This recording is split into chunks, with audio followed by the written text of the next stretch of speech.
உறவுகள் அனைவருக்கும் வணக்கம். எல்லாம் எப்படி இருக்கீங்க? நல்லா இருக்கீங்களா? இன்றைக்கி செவ்வாய்க்கிழமை.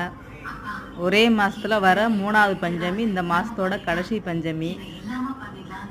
முதல் தேய்பிறை பஞ்சமி, நடுவில் வளர்பிறை பஞ்சமி, இப்போ இன்றைக்கி தேய்பிறை பஞ்சமிங்க, 3வது பஞ்சமி. ஒரே மாதத்தில் 3 பஞ்சமி வந்திருக்கிறது அதிசயம்தான். உண்மையிலே ரொம்ப சந்தோஷமாக இருக்குது. இன்றைக்கி நம்மளோட அலங்காரம் மிக சிறப்பாக இருந்துச்சுன்னு தான் சொல்லலாம். அவ்வளோ அழகாக அம்மா இருந்தாங்க. செவந்தி பூ தான் வாங்கினேன். செவந்தி பூ மாலையாக கட்டி ரோஸு வாங்க போன வாரம் பொங்கலுக்கு வாங்கினது அப்படியே இருந்தது. இன்றைக்கி போக டைம் இல்லை. இன்றைக்கி பூஜை நல்லா சிறப்பாக சூப்பராக இருந்துச்சுங்க. அம்மாவும் அவ்வளோ ஒரு அழகாக இருந்தாங்க.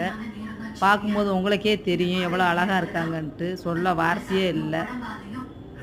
அந்த விளக்கோட வெளிச்சத்துலேயும் அம்மா முகமும் பார்க்க பௌர்ணமி நிலவை பார்த்த மாதிரியே இருந்தது. இன்றைக்கி ரொம்ப நாளைக்கு அப்புறம் எங்கள் வீட்டு பூஜை மிக நிறைவாக இருந்துச்சுங்க. ஓகே உறவுகளே, பாய்.